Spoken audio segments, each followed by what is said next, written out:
Les anges, gardiens du paradis, leur diront Salamun alaykum tibetum fadekuluha qalidin. Que la paix d'Allah subhanahu wa ta'ala soit sur vous. Entrez donc au paradis pour y demeurer éternellement. Vous avez été bon quand vous étiez sur terre. Vous avez répandu la paix autour de vous lorsque vous étiez sur terre. Rentrez donc dans la maison de la paix et dans le demeure éternel du bonheur. C'est pourquoi, serviteurs d'Allah, pour nous permettre de répandre cette paix autour de nous, Allah subhanahu wa ta'ala nous a donné comme salutation la salutation de la paix. Nam. En islam, la salutation Assalamu alaykum, que la paix d'Allah soit sur vous. Qu'y a-t-il de meilleur que de souhaiter la paix pour quelqu'un? C'est pourquoi l'islam n'est pas seulement l'appellation verbale de la paix, mais elle se vit au quotidien.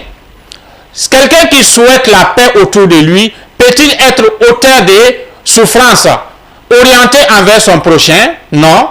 Quelqu'un qui souhaite la paix, peut-il être animé de haine envers son prochain? Non. C'est pourquoi lorsqu'on se salue en islam, on dit Assalamu alaykum wa rahmatullahi wa barakatuh.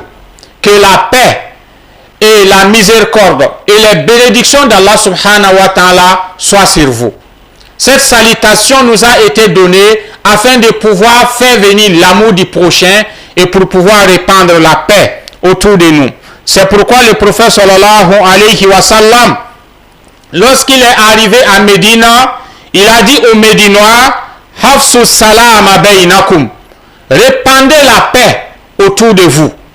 Répandez la paix autour de vous. Et c'est pourquoi la foi en islam a été conditionnée par l'acquisition de la paix. Oui, la personne ne saurait être croyant en islam que la personne qui est animée de paix. C'est pourquoi le prophète sallallahu alayhi wa sallam nous dit, vous n'entrerez pas au paradis tant que vous n'allez pas avoir la foi. Et vous n'aurez pas la foi véritable tant que vous n'allez pas vous aimer les uns les autres. Voudriez-vous donc que je vous montre un moyen qui vous permettra de vous aimer les uns les autres? Hafsu salama baynakum. Répandez la paix autour de vous.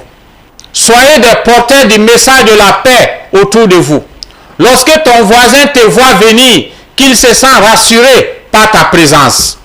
Que ta présence soit source de quiétude pour lui.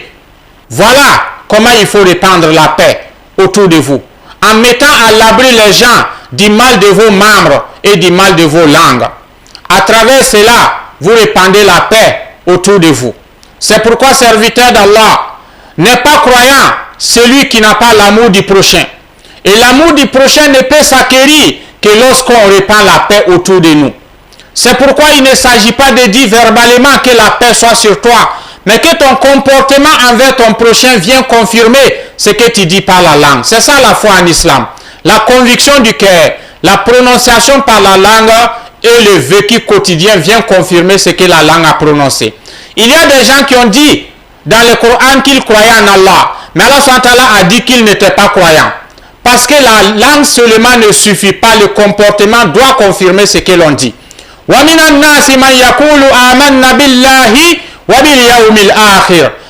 les gens, il y a ceux qui disent nous croyons en Allah et au jour du jugement dernier. Allah dit ils ne croient point en moi. Pourquoi? Parce que ce qu'ils ont dit par la langue, leur comportement dans le quotidien les ont trahis. C'est pourquoi, serviteurs d'Allah,